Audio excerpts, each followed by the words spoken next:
Hey, good day to you guys. It's Jason here at Birchfield Family Farm in Oxford, Ohio.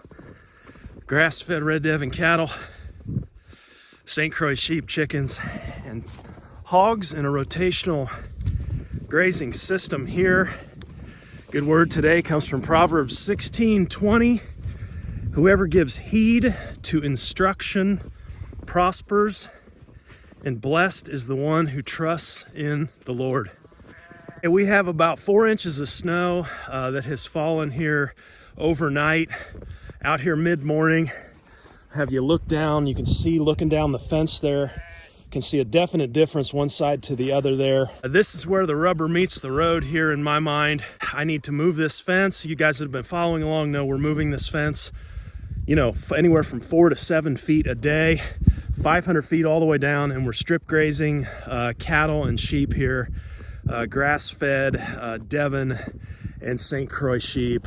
I'm going to start the stopwatch and we're going to start to move this. I don't know how they're going to interact with this. Are they going to dig through the snow? They going to turn their noses up? We're going to have to put a little hay out today. I don't know. Just looking them over here before the move, you see we got some snow and ice on M's ear there. And oh yeah, look at LP there. She's got some on her as well. And of course the sheep are in the midst of the breeding season here. You can see our big ram back there, Mr. Brutus, getting the job done here. Let's get this fence moved. Okay, and you can see here by the looks of it so far, I think they're gonna graze this. I really do.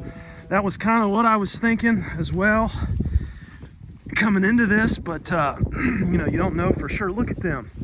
Gonna get down there through that snow. Cattle are gonna run the show here, and then sheep will fill in. Okay, and we will keep time here. It probably won't be as accurate just because I'm gonna stop to film here as we go. But yeah, look at sheep here, digging right down in, right down through the snow, getting what they need. Cattle seem a little bit anxious here. I don't know. Just gonna need to keep an eye on that. They'll definitely get their water consumption today without having to hit the water, that's for sure.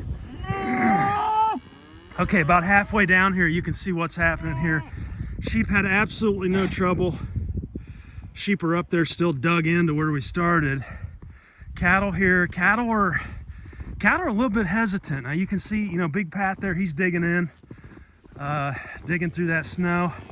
I think this being the, you know, kind of the first significant snowfall of the year here, they're just gonna kind of have to figure it out. So I think once we get this moved and they kind of see like, okay, you know, that's what we're getting, I think they'll settle in. The netting seems to be doing okay in the snow. I don't know, any more than 4, 5, 6 inches of snow here. I don't know how this netting would do, but sheep definitely digging in quicker than cattle here. Okay, so just under 9 minutes here. We'll put that clock up. 9 minutes to move the fence. You can see sheep just absolutely busting a move. But cattle followed me all the way down. They seem a little more apprehensive to really get into this. We're gonna have to give this some time. Hoping I don't need to bring out any hay, but let's see how this goes here. Okay, so they're starting to settle down a little bit here. Look at them. They're gonna use that nose and just dig through that snow. Man, that's gotta be cold. But yeah, once they get down there, they are just, they're going crazy. So I think, you know, I guess those would be my two oldest cattle there, the Bull and Emma. So they're gonna have to kind of teach everybody else the ropes here. You guys are gonna have to get into it and figure it out. Yeah, she's got it. Okay, so 15, 20 minutes in here and they're lined up like soldiers. Everybody's simmered down. They just took them a minute to figure out the drill here.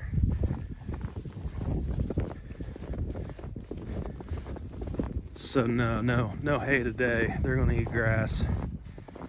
That is Joy there. She's out of Emma. She a beauty or what?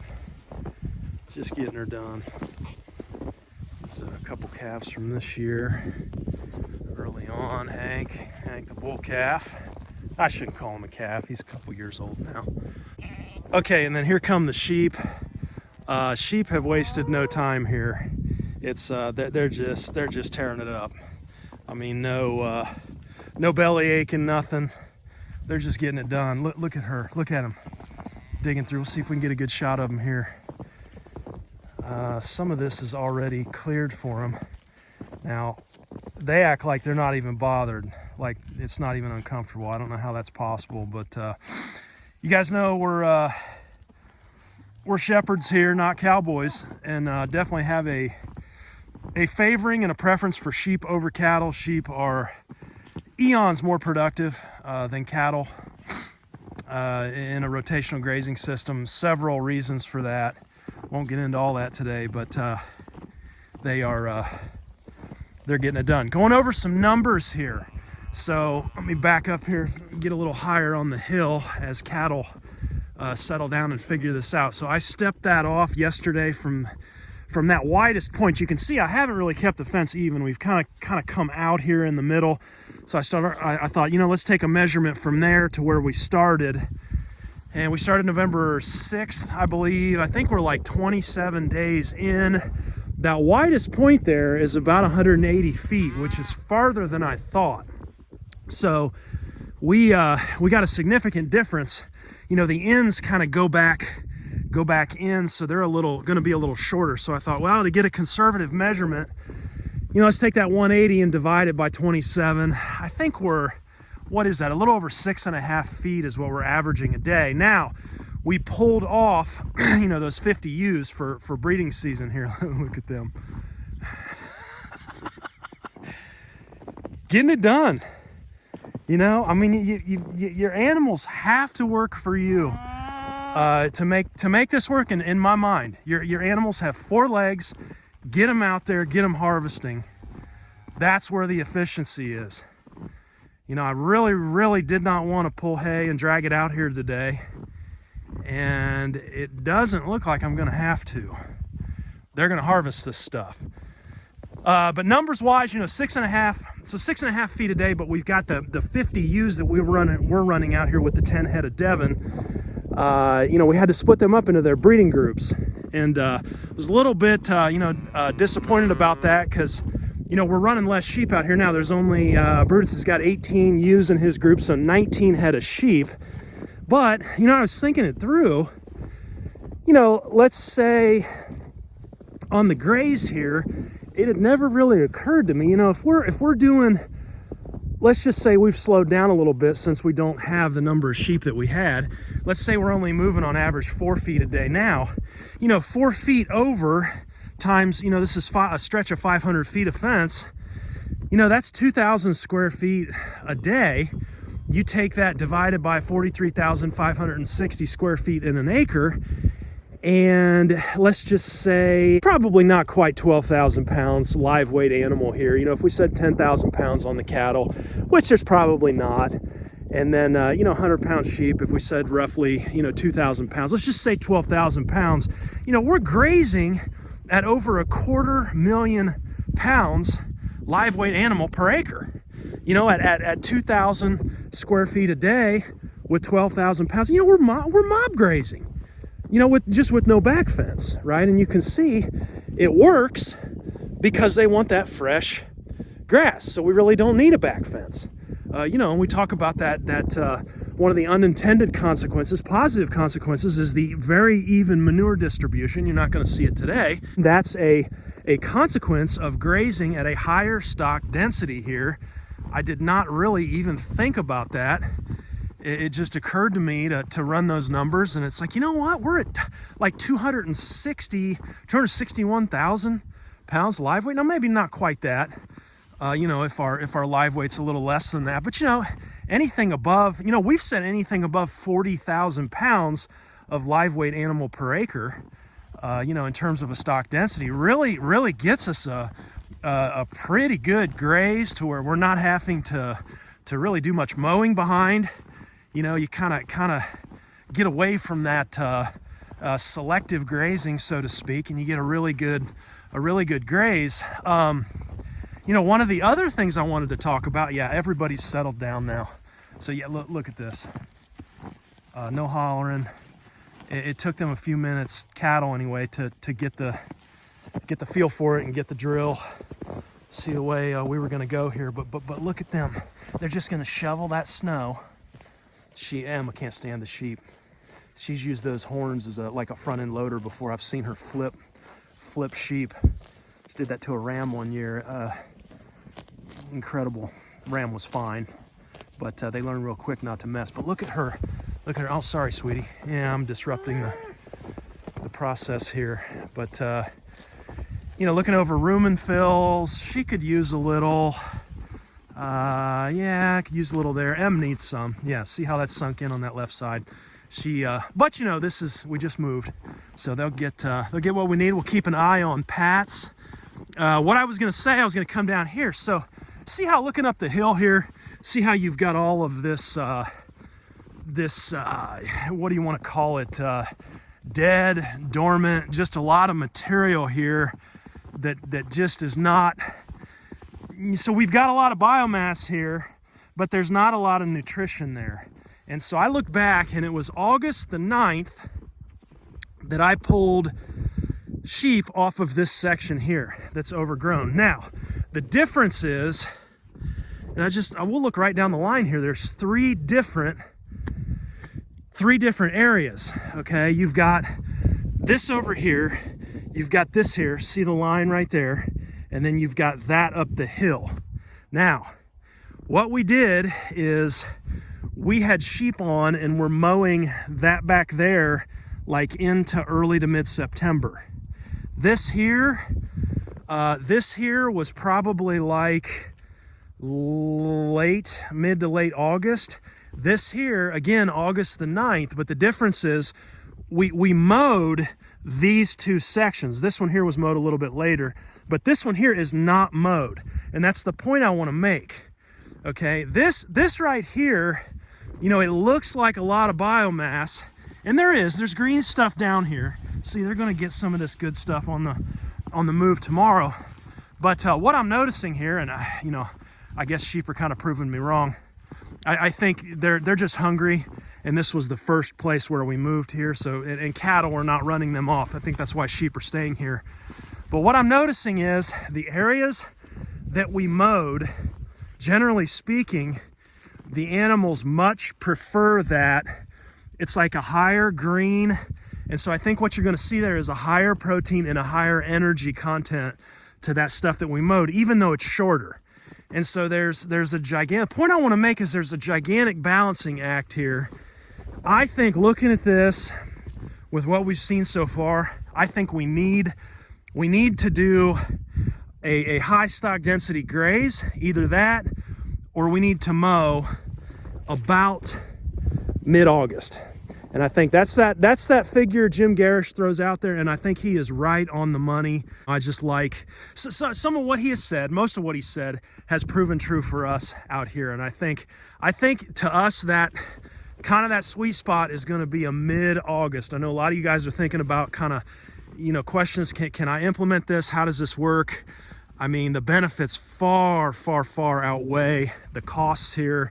Much less water consumption, just a healthier animal. Our animals are in the best condition I think they've ever been in for this time of the year. That hay is just so dry. And I just think we just got a lot better body condition. And animals it's like the animals that we have here, they want to graze. I mean, to be honest with you now, I could probably bring a bale of hay out and I could set it down in here. They're not going to touch it until this stuff is gone. So, you know, and that's just the way it is with grass genetic animals. Now, you know, you bring a big old, you know, fat feedlot, Angus or Hereford out here, that sucker's going to crash and burn, in my opinion. You know, just it's just a whole different phenotype and just almost a different class of animal. But the point I wanted to make is, I think we've got a clip. You know, you've got to do a little bit of management mid-August. Now we had, you know, the other tricky thing here too is we had the drought this year. We had the drought through, yeah, it was late August and through September, and so that influenced everything as well. But again, what I've seen here is animals are going to prefer this shorter stuff through the winter here, and I think it's that. I think it's got to do with that, just that higher protein and higher energy that they're needing this time of the year. Okay, and then every day when we're out, we're going to check bluebacks here. Looks like we've got eight in total here, and there's one up the hill there. 8 altogether. So we will, I believe we had 6 yesterday, so we'll take down those 2 newest tag numbers, and then we know exact due dates where we can get it, you know, even down to the day. It's not all the time we're able to predict during the day, but why, you know, why do that? Why horse around with, you know, putting the marking paste on the ram? It's a lot to mess with. You know, why do that? Well, I'm always thankful when we do that, because we get to April, you know, mid-April, and we get a night that's really chilly, drop down below freezing, and then, you know, if we're still a week or 2 out before due dates, then I'm not horsing around with going out in the cold and messing around with checking, you know, doing lamb checks and everything else. Now, could they come early? Yeah, sure, you could get that, but for the most part, they hit those due dates right about right around that 150 day. You may have just a couple days on either side of that 150 day gestation time. So I do like doing that. I like being out here with the animals too. We do have to reapply that paste though periodically, and the way I'll do that, just a nitrile glove, and you'll put that just on that glove, and then you want to come out, and like right now would be the perfect time. I'm just gonna, you know, I'd grab him back here and just hold him there, and then take that other hand and just rub that paste on. I do not, when they're out, when they're not grazing and they're just out, I'm not gonna approach him and try and run him down. That's not a fit. I'm not gonna horse around with that. But just gives us a little bit better idea on when to expect those lambs.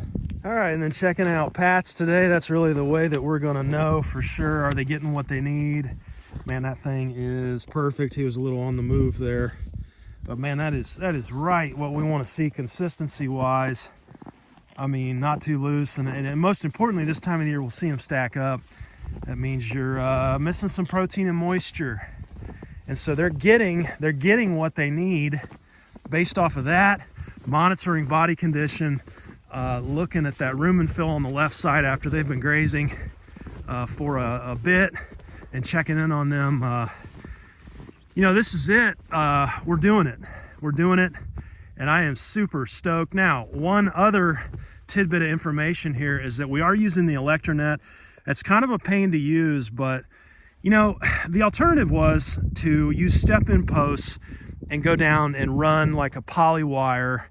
And, you know, you go looking at that. The problem with that is, you know, we're 500 feet down from one end to the other. It only takes me, you know, you guys saw about 10 minutes to move the fence a day. That poly wire, you know, that comes in reels of like 1,300 feet.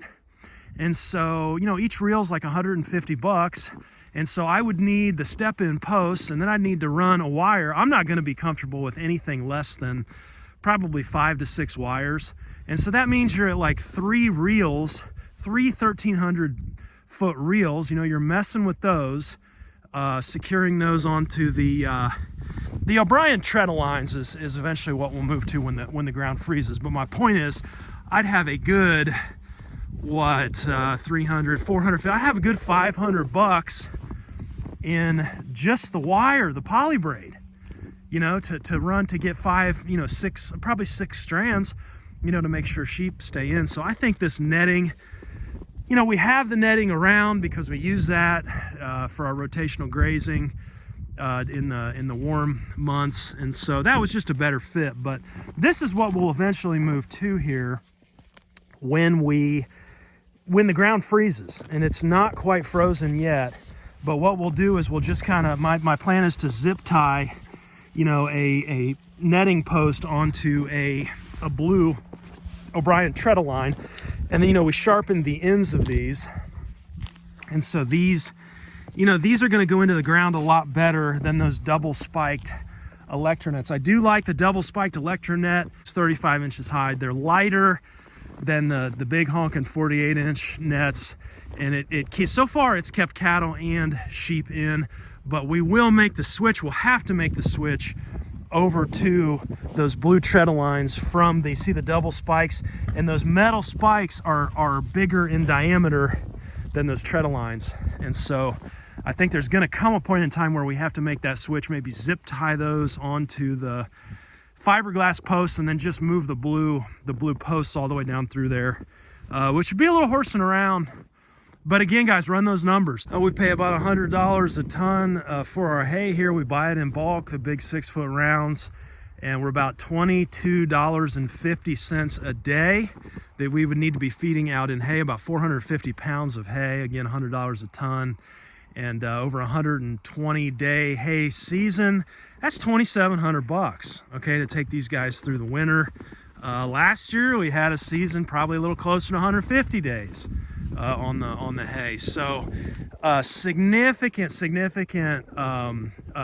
monetary financial savings there. I think animals are staying healthier.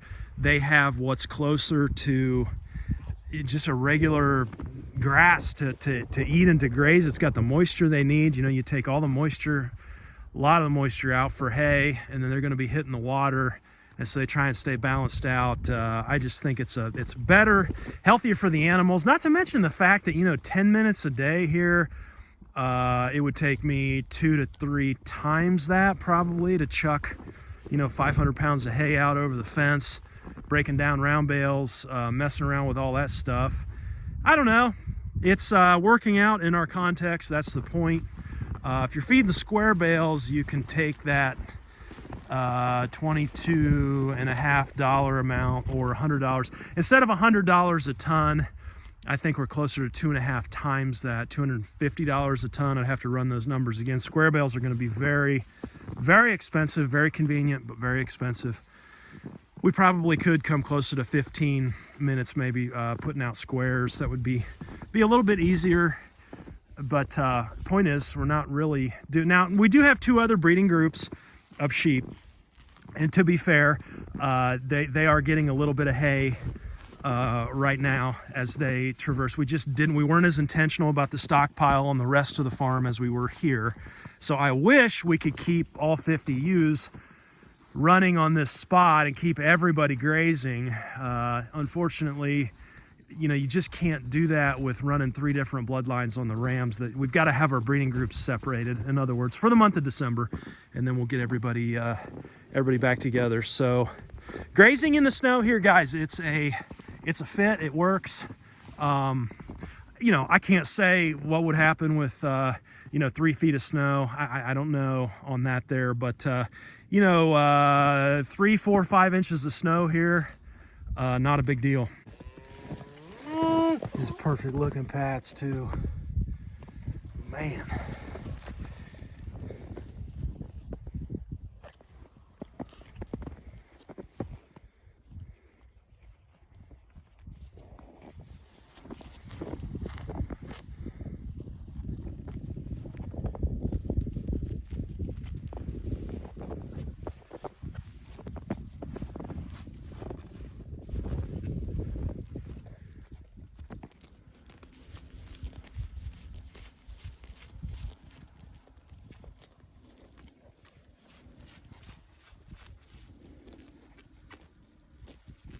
So some of the other advantages to this winter grazing system here that I'm noticing here about a month in, no heat stress, obviously no flies, no insect pressure, no parasites. Not to say that we really deal with parasites anyway. Don't treat for parasites in either our cattle or our sheep. So that's not kind of a mute point there maybe, but still And the other thing we've noticed here is, we've talked about this before, but we're able to keep the animals out of their manure because we're moving over each day. You see they've got their head into the fence there, and the back end is out of, to a large extent, out of where they are consuming the forage. So it's a pretty interesting day here just to be out here and observe. I think the other thing that I'm seeing here is sheep and cattle in a winter grazing system. One of the dynamics that I see happening here is sheep are actually opening up the ground for cattle. Cattle are going to use their noses here as, who is that, Daisy maybe?